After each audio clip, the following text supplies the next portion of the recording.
নমস্কার বন্ধুরা, শুভ সন্ধ্যা। আজকে নিয়ে হাজির হয়েছি দুর্দান্ত স্বাদের মুখরোচক ও চটজলদি একটি নিরামিষ সিমের রেসিপি নিয়ে। একঘেয়ে সিম খেতে ইচ্ছে না করলে এই নিরামিষ সিমের এই রেসিপিটি বানিয়ে খেয়ে দেখুন। গরম গরম ভাত অথবা রুটি সব কিছুর সঙ্গে খেতে কিন্তু দুর্দান্ত লাগে, আর রান্নাটাও কিন্তু খুব তাড়াতাড়ি হয়ে যায়। তো চলুন রেসিপিটি শুরু করা যাক। তো এখানে 250 গ্রাম সিম ভালো করে ধুয়ে এরকম দু টুকরো করে কেটে নিয়েছি। এখন শীতকালে বাজারে কিন্তু খুব ভালো সিম পাওয়া যাচ্ছে। তো চলুন রান্নাটা শুরু করা যাক। ওভেনে একটা কড়াই বসিয়ে দিয়েছি। এখানে আমি সর্ষের তেল দিলাম। তেলের পরিমাণটা আমি একটু কমই রেখেছি। এবারে কেটে রাখা সিমগুলো দিয়ে দিলাম। আমি অল্প তেলেই কিন্তু সিমগুলো ভাজা করছি, আর রান্নাটাও একটু কম তেল মশলাতে করার চেষ্টা করছি। তো কিছুক্ষণ নাড়াচাড়া করে আমি একটু নুন দিয়ে দিচ্ছি আর হলুদ দিয়ে দিচ্ছি। নুন দিলে সিমটা তাড়াতাড়ি নরম হয়ে যাবে, আর হলুদ দিলে সিমের কালারটা বজায় থাকবে, তার জন্য হলুদ দিয়ে দিলাম। দিয়ে কিছুক্ষণ আমি একটু নাড়াচাড়া করে ঢাকা দিয়ে রেখে দেব। তাহলে কিন্তু সিমগুলো ভালো মতো নরম হয়ে যাবে আর ভাজাটাও হয়ে যাবে। এবারে ঢাকনাটা দিয়ে দিলাম, দিয়ে গ্যাসের ফ্লেম মিডিয়াম টু লো হিটে রেখেছিলাম। তো কিছুক্ষণ পরে ঢাকনাটা তুলে নিয়েছি। তো দেখুন বন্ধুরা, আমার কিন্তু সিমগুলো ভাজা হয়ে গেছে অলমোস্ট। এবারে তুলে নিচ্ছি, তবে খুব বেশি লাল করে ভাজার প্রয়োজন নেই, এইটুকু ভাজলেই যথেষ্ট। আর একটু আমি সর্ষের তেল দিয়ে দিলাম।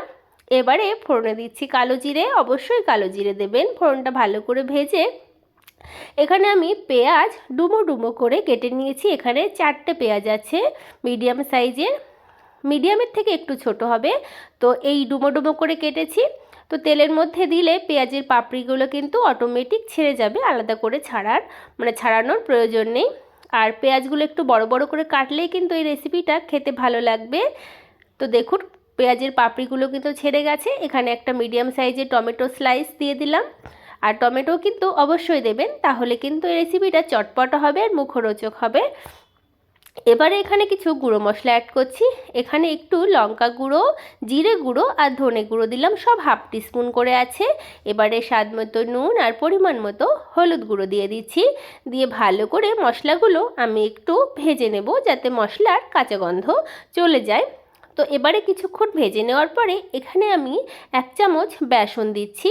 বন্ধুরা, এই রেসিপিতে কিন্তু অবশ্যই একটু বেসন দেবেন, তাহলে কিন্তু খেতে ভীষণ ভালো লাগবে।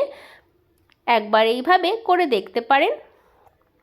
তো ভালো করে বেসন দিয়েও ভেজে নেব, যাতে বেসনের কাঁচা গন্ধটা চলে যায়। তো বেসন দিয়ে আমি বেশ ভালো করে ভেজে নিয়েছি। এবারে ভেজে রাখা যে শিম, সেগুলো কিন্তু আমি এই মশলার মধ্যে দিয়ে দেব। দিয়ে ভালো করে নাড়াচাড়া করে নেব। তো বন্ধুরা, আমার এই চটজলদি মুখরোচক শিমের এই মশলা ফ্রাই রেসিপিটি যদি ভালো লাগে, তাহলে লাইক, শেয়ার, কমেন্ট, সাবস্ক্রাইব করে পাশের বেল আইকনটা প্রেস করার অনুরোধ জানাচ্ছি। আর কেমন লাগছে সেটাও কমেন্ট বক্সে জানাতে পারেন। ভালো করে মিশিয়ে নেওয়ার পরে আমি একটু জল দিয়ে দিচ্ছি, যাতে শিম ভালো মতো সেদ্ধ হয়ে যায়। তবে এই জলটা কিন্তু আমি রান্নাতে রাখবো না, আমি টানিয়েই দেবো। রান্না করতে করতে জলটা টেনে যাবে। এবারে ঢাকা দিয়ে রেখে দেব। যতক্ষণ সিম ভালো মতো সেদ্ধ হচ্ছে ততক্ষণ ঢাকা দেওয়া থাকবে। তো কিছুক্ষণ পরে ঢাকনাটা তুলে নিয়েছি। গ্যাসের ফ্লেমটা কিন্তু মিডিয়াম টু লো হিটে রেখেছিলাম। তো দেখুন কত সুন্দর লাগছে রেসিপিটা। খেতেও কিন্তু ভীষণ মজাদার হয়। একঘেয়ে সিম খেতে ইচ্ছে না করলে এই রেসিপিটা কিন্তু ট্রাই করতেই পারেন, একদম অন্য স্বাদের। আর যারা সিম খেতে অপছন্দ করেন, তাদেরও যদি বানিয়ে দেন, তারাও কিন্তু চেটেপুটে খাবে। তো দেখুন বন্ধুরা, শিম কত সুন্দর সেদ্ধ হয়ে গেছে, আর রান্নাটাও কতটা লোভনীয় হয়েছে।